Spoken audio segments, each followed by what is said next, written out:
சென்னை புறநகர் பகுதிகளில் போக்குவரத்து நெரிசலை குறைப்பதற்காக இருசக்கர வாகனங்களுக்கு தனி சிக்னலும் பொதுமக்கள் சாலையை கடந்து செல்வதற்கு தனி சிக்னலும் அமைப்பதாக தாம்பரம் மாநகர காவல் ஆணையரகம் முடிவு செய்துள்ளது.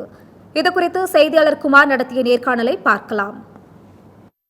வேளச்சேரி மேடவாக்கம் பிரதான சாலை, பள்ளிக்கரணை ரேடியல் சாலை, தாம்பரம் ஜிஎஸ்டி சாலை இது போன்ற முக்கிய சாலைகளில் காலை மற்றும் மாலை நேரங்களில் எப்பொழுதும் அதிக அளவில் போக்குவரத்து நெரிசல் ஏற்படும். இந்த போக்குவரத்து நெரிசலை குறைக்க வேண்டும் என்பதற்காக சாலை ஓரங்களில் உள்ள ஆக்கிரமிப்பு கடைகளை அகற்றி வரும் பல முயற்சிகளும் போக்குவரத்து போலீசார் எடுத்து வருகின்றனர். தற்போது கூடுதலாக 2 சிக்னலை அமைத்து போக்குவரத்து நெரிசலை குறைக்கலாம் என முடிவு செய்துள்ளது.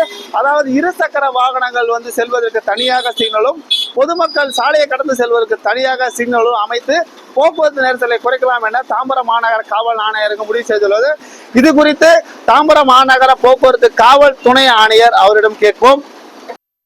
நெக்ஸ்ட் நம்ம இம்ப்ரூவ்மெண்ட்ல என்னென்ன இருக்குன்னா, ரொம்ப நிறைய ஆக்சிடென்ட்ஸ்ல பைக்கர்ஸ், பெடஸ்ட்ரியன் அண்ட் ஹெவி வெஹிக்கிள்ஸ்ல இருக்கு.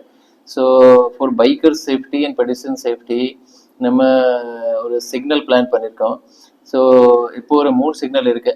எல்லோ சிக்னல் இருக்கு, ஒரு ரெட் சிக்னல், ஒரு கிரீன் சிக்னல் இருக்கு. நம்ம ஒரு இன்னொரு சிக்னல் ஃபார் பெடஸ்ட்ரியன் அண்ட் இன்னொரு சிக்னல் ஃபார் பைக்கர்ஸ்.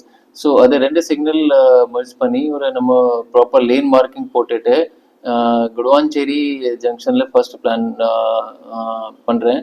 ஸோ அங்கே ஒரு நெக்ஸ்ட் மந்த்ல நம்ம ஒரு இம்ப்ளிமெண்டேஷன் பண்ணி பிளான் பண்ணியிருக்கோம். ஸோ